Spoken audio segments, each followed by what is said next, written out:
नमस्कार दर्शकों और साथियों, मैं हूं शशि शर्मा। आप देख रहे हैं दबंग खबरें। दर्शकों, आज हम उप निबंधक कार्यालय के बाहर मौजूद हैं और मेरे पीछे देख रहे हैं श्री किशन रत्नालय, उप निबंधक सहकारी संस्था ठाणे तालुका। आज दर्शकों, हम आपको बहुत ही महत्वपूर्ण जानकारी देने जा रहे हैं। ये जानकारी मीरा भाईंदर की कई सोसाइटियों के पदाधिकारियों को नहीं है, ना ही उन्हें नॉलेज होता है। और नॉलेज की कमी होने की वजह से कई जो तकरारदार हैं, शिकायत करते हैं और आनन फानन में उप निबंधक को सोसाइटी के ऊपर रजिस्ट्रार बिठाना पड़ता है। तो आज आपको बताने जा रहे हैं कि किस तरह से एजीएम ली जाती है और एजीएम की प्रक्रिया क्या है। आइए चलते हैं उप निबंधक रत्नाली जी के पास। क्या संदेश देंगे, क्या जानकारी देंगे सभी सोसाइटियों को। नमस्ते, मैं किशन रत्नाड़े, उपनिबंधक सहकारी संस्था ठाणे तालुका। मैं मीरा भाईंदर में रजिस्ट्रार हूँ और मेरे जुरिस्डिक्शन में मीरा भाईंदर शहर की पूरी हाउसिंग सोसाइटीज़ और बाकी कोऑपरेटिव सोसाइटीज़ आती है। अभी फ़िलहाल सितंबर का महीना चल रहा है और सितंबर महीने में सभी सहकारी संस्थाओं की एजीएम होना बहुत ज़रूरी है।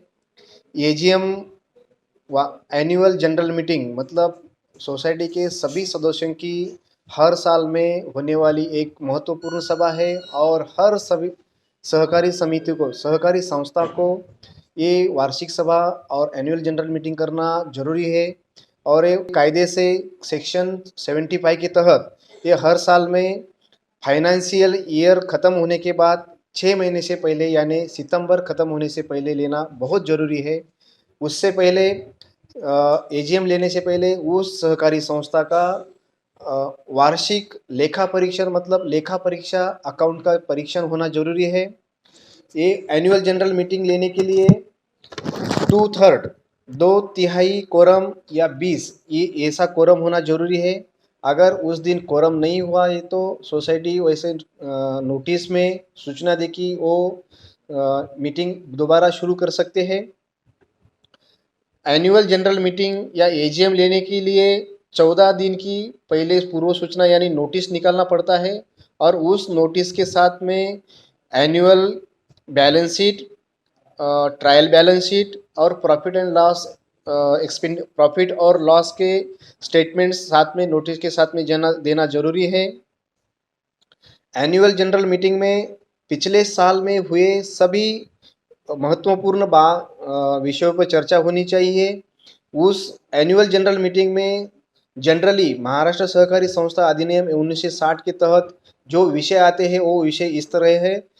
हर एनुअल जनरल मीटिंग में आने वाले साल के लिए अर्थसंकल्प यानी बजट बनाना जरूरी है और उस बजट को उस सभा में पारित करना होता है।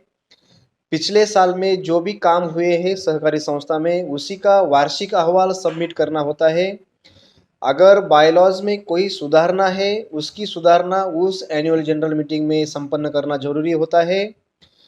एनुअल जनरल मीटिंग में पिछले साल का हुआ ऑडिट का सबमिशन या ऑडिट रिपोर्ट वो एनुअल जनरल मीटिंग के सामने रखना पड़ता है। पिछले साल में हुए ऑडिट का दोष दुरुस्ती अहवाल यानी कि ओ फॉर्म सबमिट करना जरूरी है। और सबसे महत्वपूर्ण बात यह है आगे आने वाले आर्थिक साल के लिए लेखा परीक्षा करने के लिए पैनल से ऑडिटर की अपॉइंटमेंट करना जरूरी है। और इसके बारे में अगर सोसाइटी की इलेक्शन की टर्म मैनेजमेंट कमेटी की टर्म खत्म हो रही है तो उसके बारे में भी उस एनुअल जनरल मीटिंग में चर्चा या डिस्कस करना जरूरी है। और इसके बारे में और कोई विषय उस मीटिंग में लेना है तो चेयरमैन की परमिशन से उस मीटिंग में आप विषय लेके उसके ऊपर चर्चा कर सकते हैं। जैसे कि रिपेयर करना हो या किसी बात के लिए किसी को मेंबरशिप में या किसी बारे में चर्चा करनी है तो उस मीटिंग में सभी सदस्यों के सामने चर्चा करके उसमें सोसाइटी निर्णय ले सकती है।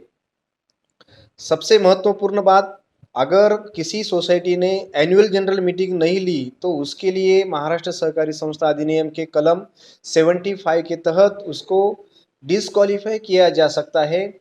और जो भी उसके लिए रिस्पॉन्सिबल है उसके ऊपर रजिस्ट्रार सुनवाई करके उसको डिस्क्वालीफाई करते हैं और उसको 5 साल के लिए अगले 5 साल के डिस्क्वालीफाई के दिन के बाद जिस दिन वो डिस्क्वालीफाई हुआ उसके बाद 5 साल के लिए वो इलेक्शन लड़ने के लिए अपात्र होता है। तो हर सोसाइटी को मैं सूचित करना चाहता हूँ, आने वाले 30 सितंबर से पहले सभी सोसाइटी एनुअल जनरल मीटिंग बुला के उसमें महाराष्ट्र सहकारी संस्था अधिनियम के तहत जो भी विषय दिए हैं उस विषय के बारे में चर्चा करके सभी सोसाइटियाँ एनुअल जनरल मीटिंग को संपन्न करने की मैं सूचना देता हूँ।